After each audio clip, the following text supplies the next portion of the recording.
Hey, it's Greg on here at maritimegardening.com, and it's raining. It's a drizzly, snowy, rainy Saturday morning here in beautiful spring Nova Scotia. We're 1 week into April here, and it snowed last night.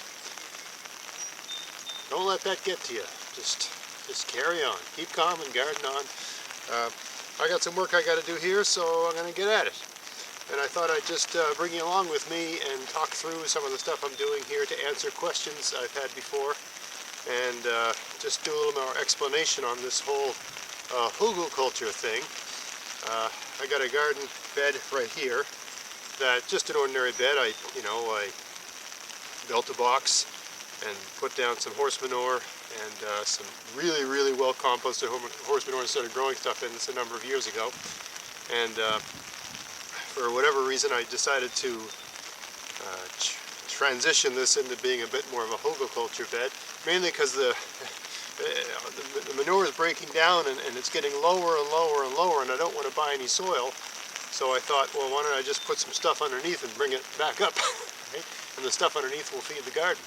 So I've already done the half where your camera is where you are. I did the other side of the garden one night after work.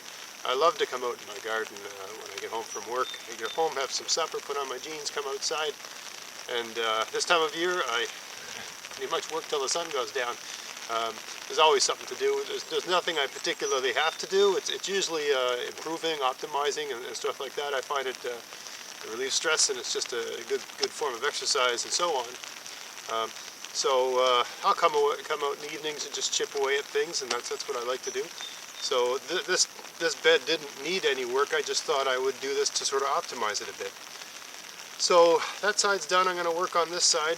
Have a watch, have a listen, and hopefully I can discuss a little bit more about this whole Hugelkultur thing. There's a lot of literature and discussion about this online. I think it tends to be greatly exaggerated in terms of the complexity. It's a pretty easy thing to do. You just dig up some dirt, put some stuff in the hole, put the dirt back. That's pretty much it. And by virtue of that, the garden gets better. That's about as simple as I can put it. So have a watch here, and we'll just work through this. Alright, so I've already done this side of the garden. I'm going to work here today. This garden froze solid last winter, and before I got to mulch it.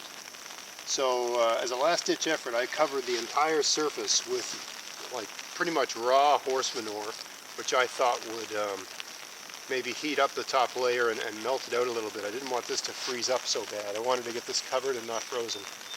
Made no difference. I was just too late with everything. So this spring, I had plastic over here, and I thawed the soil out. All the beds in my garden that weren't heavily mulched or covered in some sort of layer of plastic, they're still all frozen right now. So this one's thawed because I had two rectangular plastic frames put over this to let the sun in but try to keep the heat from escaping. And what happened with all that fresh horse manure that I had on top was that it started to turn into a lawn, right? It's growing grass here. So I scraped all that stuff off. All that raw horse manure it's relatively composted now. I mean, I put that horse manure down in December, and now it's April. So anyway, I took all that stuff off and put it in a wheelbarrow. And I'm going to put that back in, but it's going to be underneath this soil. And so that'll feed the soil. But I'll talk more about that later. So what I got to do right now is get this dirt out of here, right? So let's just shovel away.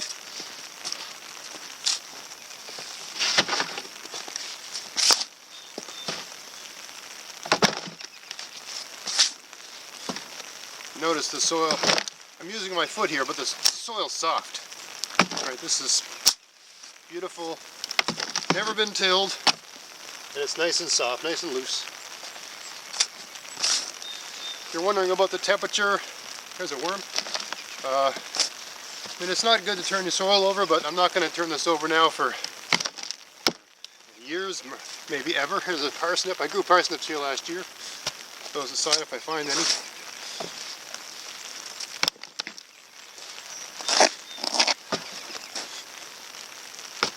I'm not using my foot in the shoveling because the soil's hard. I'm just doing that to save my back. I find the shovel's got a little folded over thing here, like a plate. It's there for your foot, right? Your back will last a lot longer if you use your foot to do the shoveling. And also if wherever you're putting the dirt isn't far away. If I was shoveling here and twisting my back and putting the dirt over here in a wheelbarrow or something like that, if I did that over and over and over again, I would really wear my back down. So by doing it this way, you can get away with doing everything with hand tools, and even at an age of 45, you can get a reasonable amount of work done during the day without wearing out and wanting to retire to your recliner for a nap. That does happen eventually.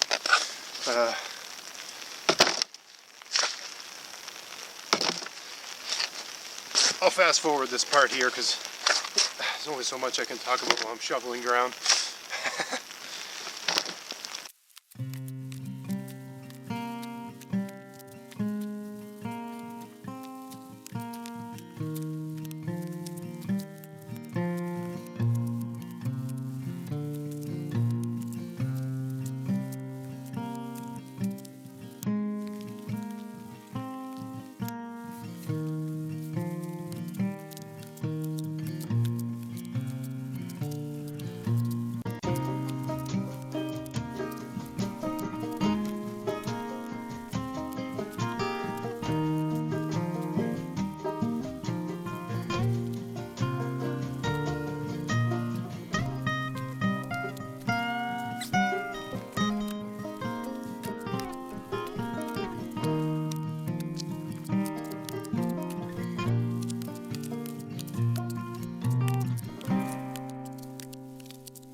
Yeah, so it's funny because last fall I did a video where I was digging up the parsnips here, and it was freezing and I had to take a pickaxe and a shovel and really mess up the soil structure, the existing soil structure.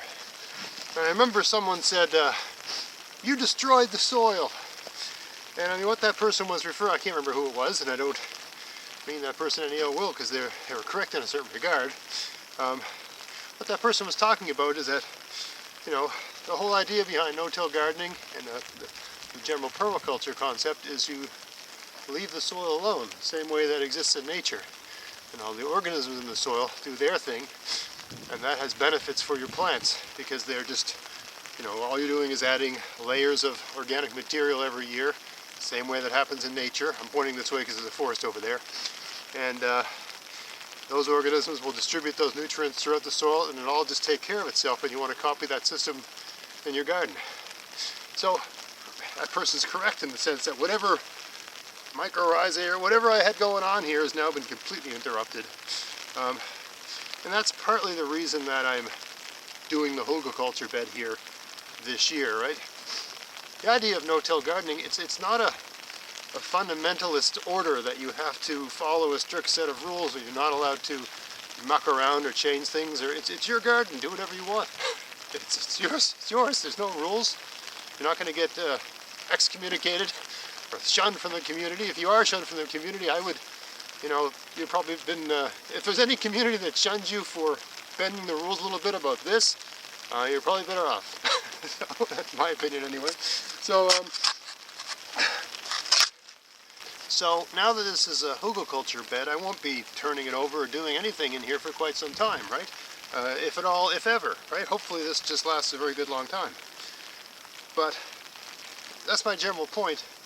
That person was correct, but on the other end of it, that gave me the opportunity to transition this bed into being a Hugelkultur bed, and there's so many benefits to be had from that over the long term, it's worth it. I mean, if you're building a Hugelkultur bed, you have to disturb the soil to to make that happen, right? You got to dig all the soil and put it back in. So let me just explain what I just did here and why I left a little piece here undone. So I've dug up the soil down about as far as, you know, I'm down to where it's getting really hard to dig. Like it's getting very, very clay. You can tell by the color. If you know anything about soil, this is it's clay, right? I can shape that into a ball if I want. So it's really as deep as I want to go. And in fact, right here, I'm sort of constrained because there's a buried tree here, which is fine. So, yeah, I really can't go much further. And the reason I stopped here is because I left a handful of parsnips in the ground, the bigger ones, last year. And I'm hoping they'll come back and grow to seed, and I can use those seeds. So I'm just going to leave this end of the garden alone. And they, if they survive the winter, and if they're doing okay, I noticed some of them have rotted, probably because we just had such an unbelievably wet winter. But anyway, they'll grow 3-4 feet high and produce hundreds of seeds. The adjacent bed right there, I planted half the bed with my own saved seeds, and the other half of the bed with the, what's the variety called? Albion variety that Vessi Seeds gave me. So we'll have a little competition, a little race to see which seeds do. I'm going to guess theirs will probably do better because they're grown in ideal conditions, where mine are just practically wild. The problem with seed saving things like carrots and parsnips is that, at least in this part of the world, in Nova Scotia, there's a wild plant. I think it's Queen Anne's lace. Don't quote me on that. I might have the wrong species here. Anyway, there's a wild rooting plant, flower, that is related to them. And it will crossbreed with them. So you could have beautiful, red, juicy, tasty, sweet carrots, and you save the seeds from them, and the next year you get this bitter white thing that doesn't taste like carrots at all. I can't remember the name of that plant, but if you ever pull it, it's got this, the seeds on it look, when it goes to flower, it looks identical to the way a parsnip looks when it goes to flower. And if you pull the root out and break it and smell it, it smells like a parsnip root. Anyway, so there's always the risk of that cross-pollinating with your parsnips. I still do it anyway, and it's worked out for me just fine for the last 3 years. I've been saving my own parsnip seeds. But there's always the risk of that. That's the risk of saving your own seeds, is that you never know when it's going to cross-pollinate with something your neighbor did or something that's wild that's of the same family. So anyway, just a quick mention about that. So here, we've got this all dig up. I'm leaving this part alone. And let me just get this bucket out of here.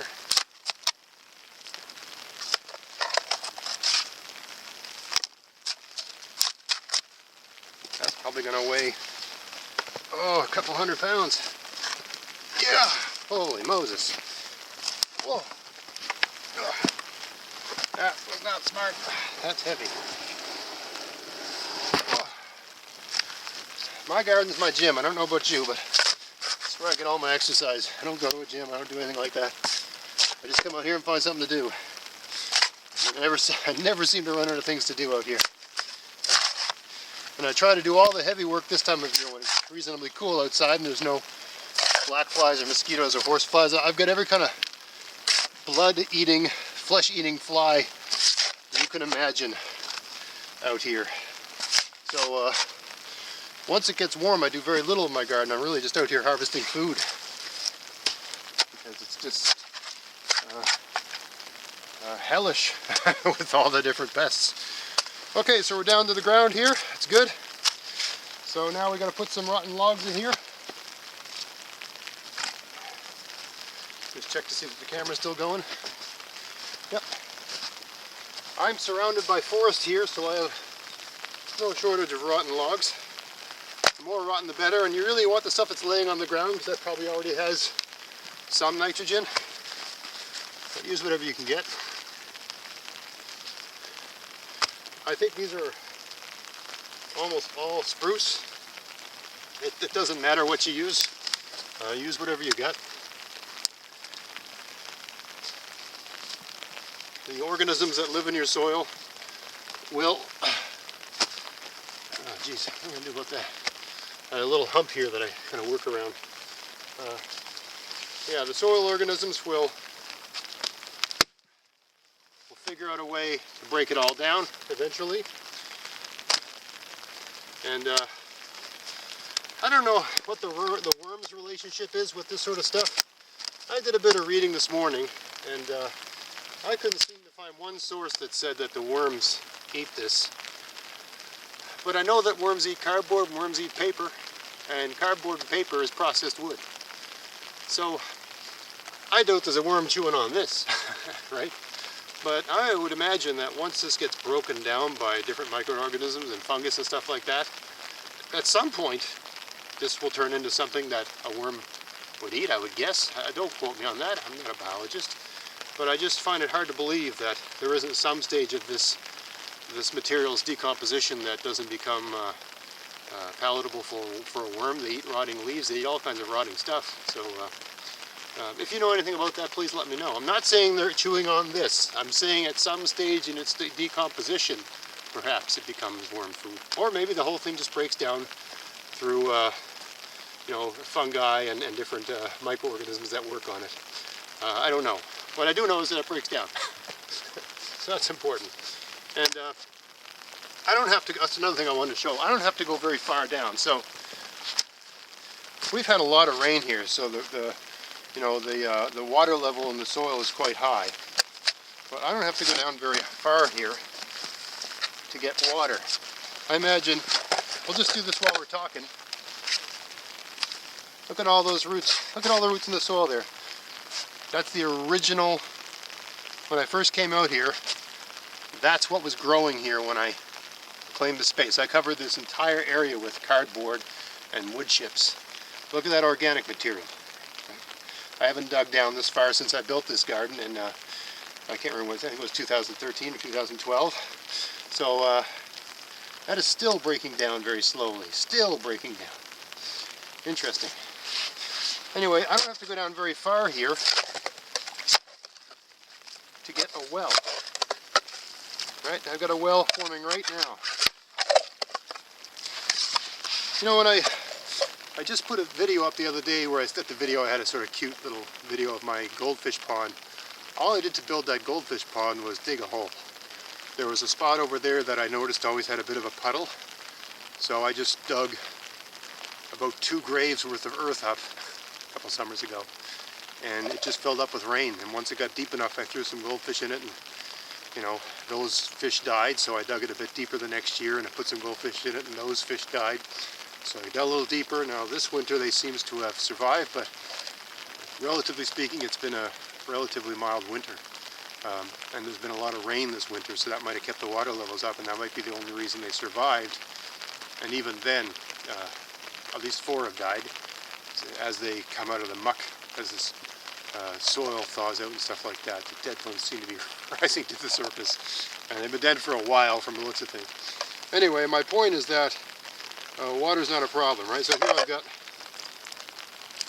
water, right? So I don't want to go down, there's no point in digging down that deep because that's just all water. But the advantage of having this wood here is that this wood, as it rots, becomes, you know, if you've seen a lot of rotten wood, it becomes very sponge-like. And it will, through capillary action, absorb that water. And also when it rains, as it rains, the rain will hit the surface of the soil, and it'll go down, and this wood will get saturated, and it'll absorb water. So unlike the soil, which the soil hangs on to some water, and if your soil is highly organic, it'll be better at hanging on to water. But these hold on to water like you wouldn't believe, right? Just because of their structure, their cell structure.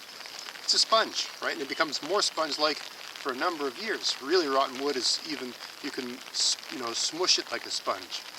So that has direct benefits for whatever I'm going to plant here, right? There's going to be a steady, constant level of moisture. If there's a lot of rain, this will displace it, right? It'll all just work out really well. On top of that, as this stuff breaks down, it will, the nutrients that are in all the rotten stuff, I'm going to put some table scraps in here. I got a wheelbarrow full of manure, and all the nutrients that are in this wood and all that other stuff is going to gradually become bioavailable to the plants. You know, if you think about it, if you go out and look at your lawn, you got grass all over your lawn. You're a human being. You can't eat grass and, digest it and live, right? Your body isn't built to handle green grass. But if a cow goes and eats all the grass on your lawn, you can kill the cow and eat the cow, and you'll get the nutrition from the cow. So, or any herbivore, any really, you know, well-developed a herbivore of that family with all those, their stomach is designed to break down things you just can't break down. So it's the same thing here. The plants really can't make much use of this wood, but after the microorganisms that exist in the soil have gone to work on the wood and they've pooped out whatever they poop out, then whatever was in this wood, conditioned by the organism, becomes available to the plant. So that's why we do this. Aside from the fact that we get the improved water retention and water displacement, we also get the advantage of this is going to gradually fertilize the soil over time.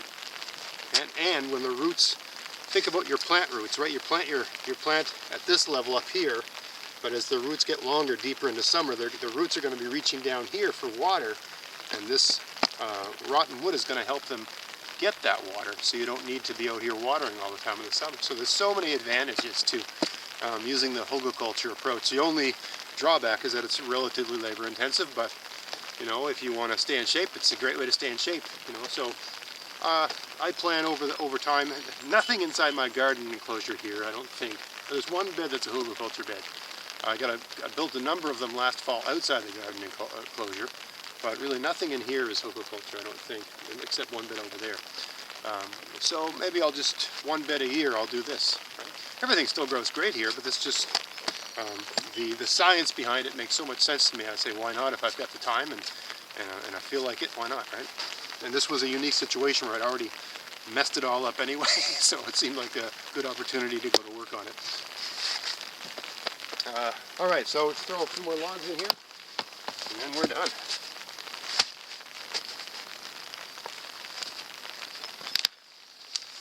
I think just about any log will break down. If I had my choice, I would probably favor hardwoods.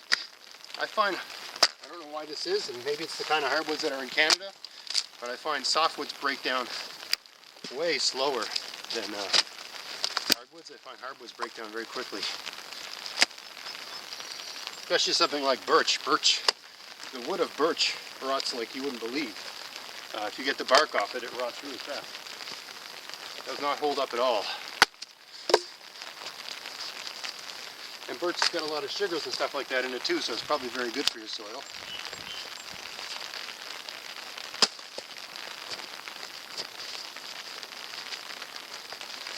Alright, so we got that all in. Now we'll just give it a good stomp to get everything down in there. Just to help everything out and have it as flat as it can be. This is a great thing to do with your kids if they're around. Kids love jumping on stuff, and even if you're a grown-up, jumping on stuff will probably make you feel like a kid again. Okay, so there's our wood. Where did I put those table scraps?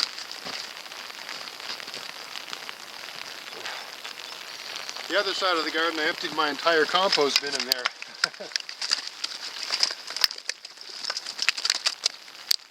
Anyway, there's some goodness. Now, how am I going to get that manure over here? How am I going to get in? I don't want to move these, it's just too heavy. Maybe this way. How heavy is that? Oh, my goodness. Chalking this down here. Whew. A lot of ground. Alright, so I got some manure here.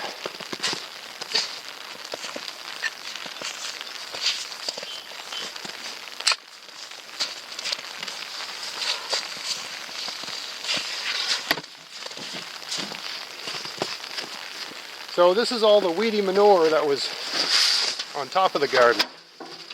Had grass growing on it and all that sort of stuff.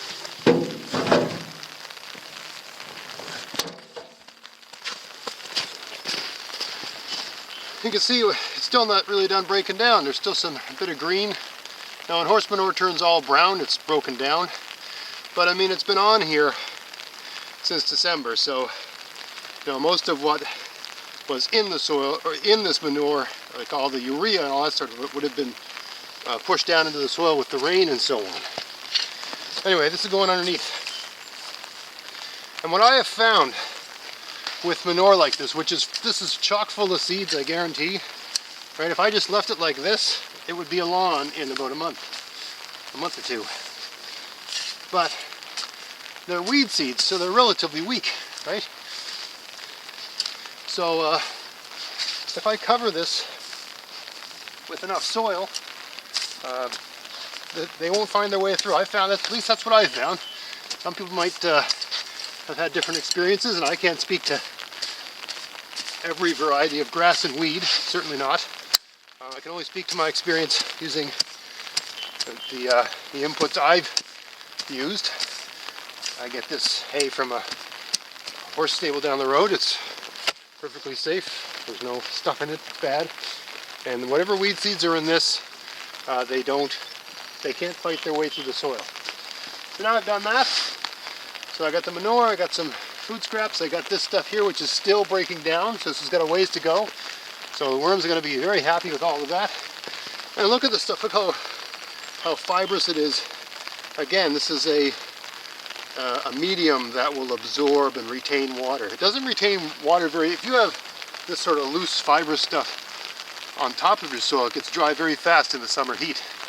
But if it's underneath, it seems to, if it's protected from the sun, that porosity is a benefit, and it really does hold on to water quite well. So we got the rotten logs wicking up water from the bottom, and we've got this fibrous material, another kind of sponge that's also plant food, right? It's not going to take long for my roots to get down to this, right? They're going to grow, and just as this full summer heat is on the plants, the roots are going to be down far enough that they have lots of water and an incredible amount of nutrients, so they should take right off. We'll see. I'm going to grow beets here, I think. I grew beets the very next garden last year. I think this one I'm planting here.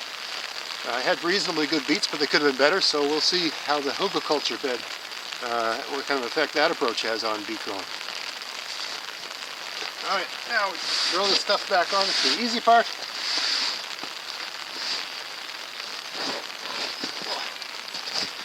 Sort of clean and jerk here.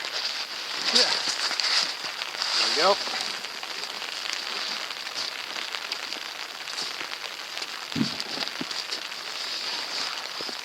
This would have been easier if I had about 3 or 4 wheelbarrows, but I don't.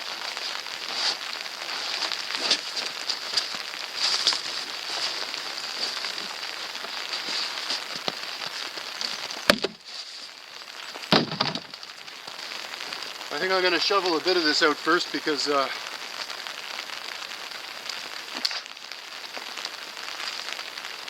it's just crazy heavy,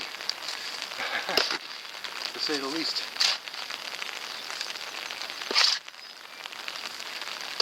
Don't want to break my back.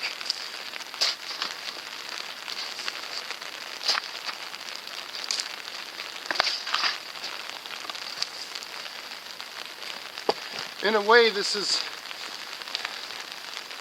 think about how low this was when I started, right? In a way, this is like adding soil without having to go get soil in any way, right? I got some decaying plant matter that's going to turn into soil.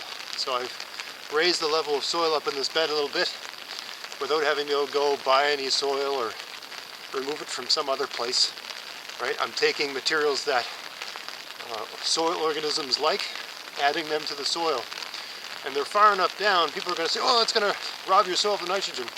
They're far enough down that that's really not a problem, right? They're going to get what they need, but they're not going to be stripping it out. If I had that much rotten wood and I ran it through a chipper and I tilled it into my soil, that would be a disaster. But the fact that it's down underneath there, also it's covered in a whole bunch of manure, there's enough nitrogen there for everyone. Okay, everything's going to get the nitrogen it needs. It's all going to work out fine. Don't worry. Right? All right, let's see if I got the brawn to get this thing up in here. Oh my goodness, this couldn't be more awkward to do. There we go. All right. Move that. I just had that piece of wood there because that's where I stopped. Done. Now I'm going to have to use a shovel for that too. Oh my goodness. A little bit of advice for all you 45-year-old guys. You're not 25. There's something, I don't know if women are this way, but certainly I can speak to males. There's something in the male psyche that fools it into thinking it's 20 forever. And man, I've thrown my back out enough to know that I ain't no 25, that's for sure. You're doing something that you used to be able to do when you were 20, and all of a sudden you feel this pop in your lower back, and then you're paralyzed for a couple weeks or more, and looking to get some awesome drugs or something to deal with that. Oh, there's still some stuff in here. Scrape that out. I don't want to waste anything. A couple worms.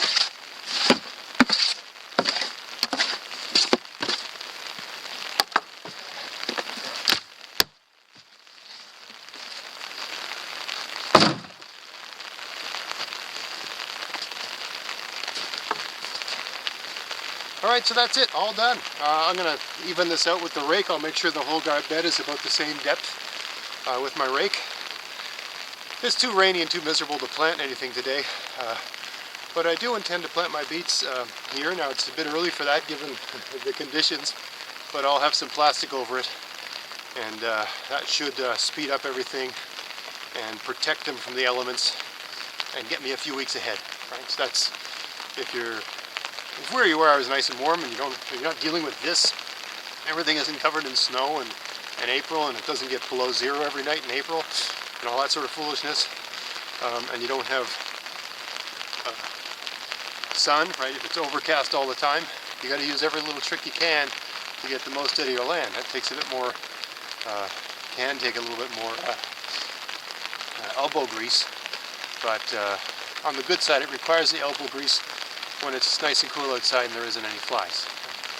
So my goal is to be done all the hard stuff when the black flies show up, which is mid to late May.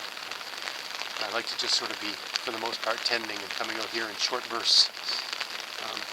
Anyway, I hope that little discussion I had today was helpful to people that haven't tried this, don't know anything about it, the whole hugelkultur thing, and might still have some questions about it. Maybe they saw one of my videos in the past and they still had some questions. That was my goal today. I had to do this anyway, so I thought I'd just film it and talk through the various arguments and the reasons why I do it and the benefits. So I hope you found that useful. I hope you enjoyed that content. If you did, please subscribe, share, check out the offers from my sponsors, coupon codes in the description box. Check out my podcast at maritimegardening.com. And until next time, get out there and get at it. Don't worry about the rain, just get out there. Thanks a lot. Bye.